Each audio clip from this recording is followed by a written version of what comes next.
ഏവർക്കും കാൻഡിൽ വിത്ത് കാൻഡിഡേറ്റിന്റെ ഇന്നത്തെ എപ്പിസോഡിലേക്ക് സ്വാഗതം. ഇന്ന് നമ്മോടൊപ്പം ഉള്ളത് കോഴിക്കോട് ജില്ലാ പഞ്ചായത്ത് താമരശ്ശേരി ഡിവിഷനിൽ LDF സ്ഥാനാർത്ഥിയായി മത്സരിക്കുന്ന സഖാവ് സയ്യിദ് മുഹമ്മദ് സാദിഖാണ്. നമുക്ക് സ്ഥാനാർത്ഥിയുടെ വിശേഷങ്ങളിലേക്ക് പോകാം. ഇലക്ഷൻ പ്രചരണത്തിന്റെ ഭാഗമായി എടുത്ത സോഷ്യൽ മീഡിയയിൽ വൈറലായ ഒരു റീല് കണ്ടു. കുട്ടികളുമൊത്ത് ഒരു സ്കൂളിന്റെ ബാക്ക്ഗ്രൗണ്ട്. ഈ ഒരു റീൽ എടുക്കാനുള്ള സാഹചര്യം എന്തായിരുന്നു?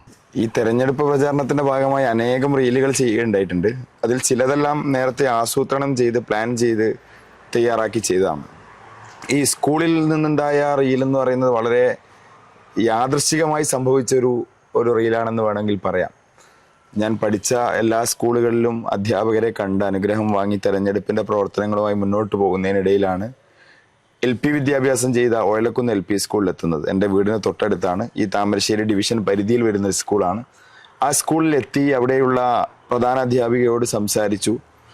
പുറത്തിറങ്ങാൻ നേരമാണ് അവർ പറയുന്നത്, കോഴിക്കോട് ജില്ലയിലെ എയ്ഡഡ് സ്കൂളുകളിൽ അനുവദിക്കപ്പെട്ട രണ്ടാമത്തെ പ്രീ പ്രൈമറി സ്കൂൾ മോണ്ടിസോറി സ്കൂളിൽ ഈ സ്ഥാപനത്തിലാണുള്ളത്. അവിടെ ക്ലാസ് മുറി ഒന്ന് കണ്ട് ആ കുട്ടികളോടൊപ്പം ഒന്ന് സന്ദർശിച്ചു പോകാമോ എന്ന് ചോദിച്ചു. അപ്പോൾ ഞാൻ ഓക്കെ പറഞ്ഞു. ആ ക്ലാസ്സിനകത്തേക്ക് കയറി. കേരളത്തിലെ ഇടതുപക്ഷ ജനാധിപത്യ മുന്നണി ഗവൺമെന്റ് മുന്നോട്ട് വെക്കുന്ന പൊതുവിദ്യാഭ്യാസ മേഖലയുടെ എല്ലാ തരത്തിലുമുള്ള മുന്നേറ്റം എങ്ങനെയാണ് പ്രാഥമിക വിദ്യാഭ്യാസ മേഖലയിൽ പ്രതിഫലിപ്പിക്കുന്നത് എന്ന് വ്യക്തമാകുന്ന ഒരു മികച്ച ക്ലാസ് മുറിയായിരുന്നു ആ മോണ്ടിസോറി ക്ലാസ് മുറി. ഞാൻ അതിനകത്തേക്ക് കയറിയിരുന്നപ്പോൾ കൊച്ചു കുട്ടികളെ കണ്ടപ്പോൾ ഒരല്പം സംസാരിക്കാമെന്ന് വിചാരിച്ചു. ഇന്ന് അധ്യാപകനായി മുന്നോട്ട് പോകുന്ന ഒരാൾ എന്നുള്ള നിലക്ക് ആ കുട്ടികളോട് ഇടപഴകുന്നതും അവരിൽ ഒരാളായി ജീവിക്കുന്നതും ഇഷ്ടമുള്ള കാര്യമാണ്. അങ്ങനെ ഒരു കുട്ടിയെ മുഖത്ത് നോക്കിയപ്പോൾ ആ കുട്ടിയുടെ പല്ലൊക്കെ കുറച്ച് പോയിരിക്കുന്നു. അപ്പോൾ ആ കുട്ടിയുടെ മുഖത്ത് നോക്കി എന്താ പല്ല് പോയെന്ന് ചോദിച്ചപ്പോൾ ആ കുട്ടി പറഞ്ഞു മിഠായി കഴിച്ചിട്ടാണെന്ന് പറഞ്ഞു. അപ്പോൾ ഞാൻ ഈ കുഞ്ഞുണ്ണി മാഷിന്റെ ഒരു കവിത കുട്ടികൾക്ക് ചൊല്ലിക്കൊടുത്തു. ഹായിട്ടായി മിഠായി തിന്നുമ്പോഴെന്ത് ഇഷ്ടായി തിന്നു കഴിഞ്ഞാൽ കഷ്ടായി എന്ന ആ കവിത ഞാൻ ചൊല്ലിക്കൊടുത്തു. അപ്പോൾ കുട്ടികൾ അത് ഏറ്റു ചൊല്ലുന്നു, നന്നായി എന്നോട് പ്രതികരിക്കുന്നു. അപ്പോൾ എനിക്ക് മനസ്സിലായി കുട്ടികൾ നന്നായി പഠിക്കാൻ പറ്റുന്നവരാണെന്ന് തോന്നി. അപ്പോൾ ഞാൻ കുഞ്ഞുണ്ണി മാഷരുടെ ഒരു കവിതയും കൂടെ, ഒന്നെങ്ങനെ എഴുതാം, ഒന്നിങ്ങനെ എഴുതാം, കുത്തനെ ഒരു വര കുറിയ വര, വളവും വേണ്ട തിരിവും വേണ്ട, ചെരിവും വേണ്ട കുനിവും വേണ്ട, കുത്തനെ ഒരു വര കുറിയ വര, ഒന്നായാൽ നന്നായി നന്നായാൽ ഒന്നായി എന്ന കവിതാ ശകലം ചൊല്ലിക്കൊടുത്തു. അപ്പം ഞാൻ നന്നായാൽ എന്ന് പറയുമ്പോൾ കുട്ടികൾ ഒന്നായി, ഞാൻ ഒന്നായാൽ എന്ന് പറയുമ്പോൾ കുട്ടികൾ നന്നായി. അങ്ങനെ ആ കുട്ടികൾ പ്രതികരിക്കുന്ന ഒരു രസകരമായ കുറേ ദൃശ്യങ്ങൾ കിട്ടി.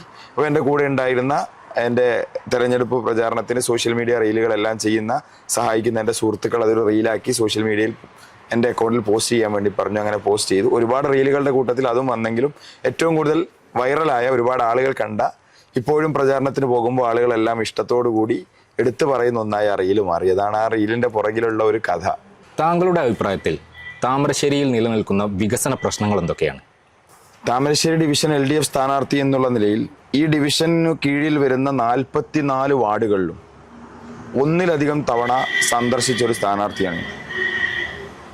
ഓരോ തവണ പോകുമ്പോഴും ഓരോ പ്രദേശത്തെയും സാധാരണക്കാരായ ജനങ്ങൾ, സ്ത്രീകൾ, യുവാക്കൾ, വൃദ്ധർ, കുട്ടികൾ ഉൾപ്പെടെ ഒരു സ്ഥാനാർത്ഥിയുടെ ശ്രദ്ധയിൽ കൊണ്ടുവരുന്ന അനേകം വികസന പ്രശ്നങ്ങളുണ്ട്. അവ ഓരോന്നും പറയുക എന്ന് പറയുന്നത് ഇതേപോലെ ഒരു അഭിമുഖത്തിൻ്റെ സമയദൈർഘ്യത്തെ ബാധിക്കുമെന്നുള്ളത് കൊണ്ട് ഞാൻ ഓരോന്നിലേക്കും പ്രവേശിക്കുന്നില്ല. അതിൽ വളരെ പ്രധാനപ്പെട്ടതെന്ന് തോന്നുന്ന ചില പ്രശ്നങ്ങൾ ഞാൻ ഉന്നയിക്കാൻ വേണ്ടി ശ്രമിക്കാം. അതിലൊന്ന്, താമരശ്ശേരിയുടെ ഹൃദയഭാഗത്ത് സ്ഥിതി ചെയ്യുന്ന ഈ താമരശ്ശേരി എന്ന മലയോര മേഖലയിലെ മഹാഭൂരിപക്ഷം ജനങ്ങളും ആശ്രയിക്കുന്ന ഒരു ആതുരാലയമാണ് താമരശ്ശേരി താലൂക്ക് ഹോസ്പിറ്റൽ. നമുക്കറിയാം, വയനാട് ജില്ലയിൽ നിന്നുൾപ്പെടെ അനേകം രോഗികൾ നിരവധി പ്രശ്നങ്ങളുമായി ബന്ധപ്പെട്ട് ആക്സിഡൻ്റ് ഉൾപ്പെടെയായി ചുരമിറങ്ങി വരാറുണ്ട്. കോഴിക്കോട് മെഡിക്കൽ കോളേജ് ലക്ഷ്യമാക്കിയെല്ലാം വരുന്ന അവർ ആ കോഴിക്കോട് നഗരത്തിലേക്ക് എത്തുന്നതിന് മുമ്പുള്ള അവരുടെ ഒരു അഭയ കേന്ദ്രമാണ്, ഒരു ആശ്രയ കേന്ദ്രമാണ് താമരശ്ശേരി താലൂക്ക് ആശുപത്രി. ഈ മലയോര മേഖലയിലെ എല്ലാ ജനവിഭാഗങ്ങളും ആശ്രയിക്കുന്ന താലൂക്ക് ആശുപത്രിയെ ഒരു ജില്ലാ ആശുപത്രിയായി ഉയർത്തിയാൽ അവിടെ അനേകം ഫെസിലിറ്റീസ് വരും. കഴിഞ്ഞ ദിവസം ഞാൻ ആ ആശുപത്രി സന്ദർശിക്കുകയുണ്ടായി തെരഞ്ഞെടുപ്പ് പ്രചാരണത്തിന്റെ ഭാഗമായി. അവിടെ സ്ഥിരമായി ഡയാലിസിസ് ചെയ്യുന്ന ഒരു പേഷ്യൻ്റ്, ഒരു സാധാരണ മനുഷ്യൻ, അദ്ദേഹം വളരെ സങ്കടത്തോടു കൂടി എന്നോട് പറഞ്ഞൊരു കാര്യമുണ്ട്. ഇവിടെ ഒരു നെഫ്രോളജിസ്റ്റ് വളരെ അനിവാര്യമാണ്, അത് നിയമിക്കാൻ വേണ്ടി നിങ്ങൾ എന്തെങ്കിലുമൊക്കെ ചെയ്യണം. ഒരു ജില്ലാ ആശുപത്രിയായി താലൂക്ക് ആശുപത്രി വികസിക്കപ്പെട്ടാൽ സ്വാഭാവികമായും കൂടുതൽ ഡോക്ടർമാർ അപ്പോയിന്റ് ചെയ്യപ്പെടും, കൂടുതൽ സ്റ്റാഫ് അവിടെ ലഭ്യമാകും, കൂടുതൽ സൗകര്യങ്ങൾ ലഭ്യമാകും. കാരണം ജില്ലാ ആശുപത്രിയുടേതായ എല്ലാ തരത്തിലുള്ള ഫണ്ടിങ് അവിടെ ലഭ്യം. ജില്ലാ പഞ്ചായത്ത് ഏറ്റെടുക്കുകയാണെങ്കിൽ ആ ജില്ലാ ആശുപത്രി എന്നുള്ളൊരു നിലവാരത്തിലേക്ക് ആ ആശുപത്രിയെ മാറ്റാൻ വേണ്ടി സാധിക്കും. ഗവൺമെന്റിന് നേരിട്ട് അനേകം കാര്യങ്ങൾ ചെയ്യാനും വേണ്ടി സാധിക്കും. അത്തരത്തിലുള്ള ചില കാഴ്ചപ്പാടുകൾ മുന്നോട്ട് വെക്കാൻ ഈ താമരശ്ശേരിയിൽ നേരത്തെ പ്രതിനിധീകരിച്ച ജില്ലാ പഞ്ചായത്ത് അംഗങ്ങൾക്ക് സാധിക്കാത്തത് കൊണ്ടാണ് ഇപ്പോഴും അത് അങ്ങനെ നിൽക്കുന്നത്. എനിക്ക് ജില്ലാ പഞ്ചായത്ത് അംഗമായി വിജയിച്ചു വന്നാൽ ജില്ലാ പഞ്ചായത്തിന്റെ പ്രത്യേക താല്പര്യം കണക്കിലെടുത്തുകൊണ്ട് ഒരു ജില്ലാ ആശുപത്രിയുടെ നിലവാരത്തിലേക്ക് ആശുപത്രിയെ മാറ്റാൻ വേണ്ടി സാധിക്കും. ഇതൊരു ആരോഗ്യ മേഖലയിലെ പ്രശ്നം. കായിക മേഖലയിൽ അനേകം പ്രശ്നമുണ്ട്. ഇന്നലെ ഞാൻ ജാഥയ്ക്ക് സ്ഥാനാർത്ഥി പര്യടനത്തിന്റെ ഭാഗമായി കോളിക്കൽ പ്രദേശത്ത് പോയപ്പോഴാണ് അവിടുത്തെ ഏതാനും ചെറുപ്പക്കാർ എന്നെ വന്ന് സമീപിച്ച് പറയുന്നത്, കോളിക്കൽ പ്രദേശത്ത് ഒരു ഗ്രൗണ്ട് ഉണ്ട്, വലിയ ഗ്രൗണ്ട്. ആ ഗ്രൗണ്ടിൽ അനേകം ആളുകൾ കളിക്കുന്നുണ്ട്. നാട്ടുകാരെല്ലാം കൂടെ പിരിവെടുത്ത് സംഘടിപ്പിച്ച ഒരു ഗ്രൗണ്ടാണ്. ആ ഗ്രൗണ്ട് പൂനൂർ പുഴയോട് ചേർന്നാണ്. എന്നാൽ ആ ഗ്രൗണ്ടിനൊരു സംരക്ഷണ ഭിത്തി ഇല്ലാത്തത് കൊണ്ട് തന്നെ അവിടെ ആളുകൾ കളിക്കുമ്പോൾ പന്ത് തട്ടിക്കഴിഞ്ഞാൽ, ഒന്ന് കിക്ക് മിസ്സായി കഴിഞ്ഞാൽ നേരെ ഗോൾ പോസ്റ്റിൽ പോകേണ്ട പന്ത് പുഴയിലേക്ക് പോകും. മഴക്കാലമായി കഴിഞ്ഞാൽ ആ പുഴയിൽ നിന്ന് വെള്ളം നേരെ ഗ്രൗണ്ടിലേക്ക് അടിച്ചു കയറുകയാണ്. ഒരു സുരക്ഷിതത്വമില്ലാതെ കുട്ടികൾ ഉൾപ്പെടെ കളിക്കുന്ന ഒരു ഗ്രൗണ്ട് മാറുകയാണ്. നേരത്തെ ജില്ലാ പഞ്ചായത്ത് മെമ്പറായിരുന്ന നമ്മുടെ ജനപ്രതിനിധി അവിടുത്തെ ജനങ്ങളെ പറഞ്ഞ് കബളിപ്പിക്കുകയായിരുന്നു. ഞാൻ ഫണ്ട് വെച്ചിട്ടുണ്ട് എന്നൊക്കെ പറഞ്ഞ് നാട്ടിൽ ഫ്ലെക്സ് ബോർഡ് ഉൾപ്പെടെ സ്ഥാപിച്ചു. പക്ഷെ ഫണ്ടും വന്നില്ല, ജ്യോതിയും വന്നില്ല, തീയും വന്നില്ല, ഭിത്തിയും വന്നില്ല എന്നുള്ളൊരു സാഹചര്യം. ഇന്ന് കട്ടിപ്പാറയിൽ ഒരു പ്രദേശത്തൂടെ പോകുമ്പോൾ വളരെ മനോഹരമായൊരു നാട്, ദ്വീപ് എന്നാണ് ആ സ്ഥലത്തിന് വിളിക്കാറുള്ളത്. തോടുകൾക്കിടയിലൂടെ സുന്ദരമായൊരു കൊച്ചു ഗ്രാമമാണ്. ആ പ്രദേശത്തേക്കൊരു റോഡില്ല. 50 വർഷത്തോളമായി അവിടേക്ക് വഴി വെട്ടിയിട്ടിട്ട് ആ റോഡ് ടാർ ചെയ്ത് ആ റോഡിനെ ഒരു മെച്ചപ്പെട്ട നിലവാരത്തിലേക്ക് മാറ്റാൻ ആ പഞ്ചായത്തിലെ ഭരണസമിതിക്കോ വർഷങ്ങളായി ആ പ്രദേശത്ത് ജനപ്രതിനിധിയായി നിലകൊള്ളുന്ന UDFന്റെ മെമ്പർമാർക്കോ ജില്ലാ പഞ്ചായത്തിൽ പ്രതിനിധീകരിക്കുന്ന ജനപ്രതിനിധിക്കോ ബ്ലോക്ക് പഞ്ചായത്തിൽ ആ ഡിവിഷനെ പ്രതിനിധീകരിക്കുന്ന ജനപ്രതിനിധിക്കോ ഒന്നും സാധിച്ചില്ല. ആ പ്രദേശത്തെ ജനങ്ങളെല്ലാം വോട്ട് ബഹിഷ്കരണം നടത്തുമെന്ന് പ്രഖ്യാപിച്ച് പരസ്യമായി അവിടെ ബോർഡ് സ്ഥാപിച്ചിരിക്കുകയാണ്. അവിടേക്ക് വളരെ പ്രതീക്ഷാപൂർവമാണ് അവിടുത്തെ ജനങ്ങൾ ഞങ്ങളെ ക്ഷണിച്ചത്. ഞങ്ങൾ ആ പ്രശ്നങ്ങളെല്ലാം കേൾക്കുകയുണ്ടായി. ഇങ്ങനെ ഓരോ അനുഭവങ്ങൾ പറഞ്ഞാൽ ഒരു സ്ഥാനാർത്ഥി എന്നുള്ള നിലയ്ക്ക് ഈ ഒരു 1-2 ആഴ്ചക്കിടയിൽ താമരശ്ശേരിയുടെ ജനഹൃദയങ്ങളിലേക്ക് ഇറങ്ങിച്ചെല്ലുന്ന സമയത്ത് ശ്രദ്ധയിൽ വരുന്ന അനേകം പ്രശ്നങ്ങളുണ്ട്. ആ പ്രശ്നങ്ങൾക്ക് പരിഹാരം കാണുക എന്നുള്ളതാണ് ഒരു ജില്ലാ പഞ്ചായത്ത് അംഗമായി തിരഞ്ഞെടുക്കപ്പെട്ടാൽ ഞാൻ അടിയന്തരമായി നിർവഹിക്കപ്പെടേണ്ട ഒരു കടമ എന്ന് വിചാരിക്കുന്നു. ആ നിലയിൽ അത്തരം പ്രശ്നങ്ങളെ കാണുകയും പരിഹരിക്കുകയും ചെയ്യും. എന്ന് പറഞ്ഞാൽ ഇത്രയും വികസന പ്രശ്നങ്ങൾ മാത്രമേ ഇവിടെ ഉള്ളൂ എന്നല്ല, അനേകം പ്രശ്നങ്ങൾ വേറെയും നിലനിൽക്കുന്നുണ്ട്. ഞാൻ ഏതാനും ചില ഉദാഹരണങ്ങൾ മാത്രം സമയപരിധി കൊണ്ട് നിങ്ങളുടെ ശ്രദ്ധയിൽ, നിങ്ങളുടെ ചോദ്യത്തിന് ഉത്തരമായി സൂചിപ്പിച്ചതാണ്. താമരശ്ശേരി ഡിവിഷനിൽ നിങ്ങൾ ജയിച്ചു വരികയാണെങ്കിൽ എന്തൊക്കെ പദ്ധതികളും ആശയങ്ങളുമായിരിക്കും അവിടെ നടപ്പിലാക്കാൻ പോവുക?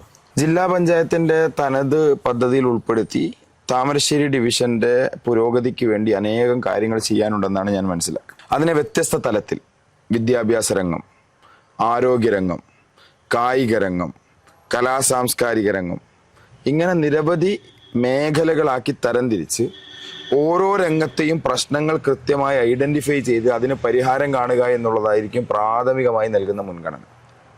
പൊതുവിദ്യാഭ്യാസ മേഖലയിൽ നടപ്പിലാക്കേണ്ട പദ്ധതികൾ, വിദ്യാഭ്യാസ രംഗത്തൊരു പ്രത്യേക പദ്ധതി തന്നെ തയ്യാറാക്കി വിദ്യാർത്ഥികളുടെ പഠന നിലവാരം മെച്ചപ്പെടുത്തുന്നതിന് വേണ്ടി പ്രാഥമിക വിദ്യാഭ്യാസ മേഖലയിൽ നടപ്പിലാക്കുന്ന പ്രവർത്തനങ്ങൾ മുതൽ ഉന്നത വിദ്യാഭ്യാസ മേഖലയിൽ മുന്നോട്ട് പോയിക്കൊണ്ടിരിക്കുന്ന വിദ്യാർത്ഥികളുടെ അഭിരുചികൾ തിരിച്ചറിഞ്ഞുകൊണ്ട് അവർക്ക് കോച്ചിങ്, കരിയർ ഗൈഡൻസ്, അത്തരം പദ്ധതികളെല്ലാം ആവിഷ്കരിച്ച് നടപ്പിലാക്കാൻ വേണ്ടി സാധിക്കും.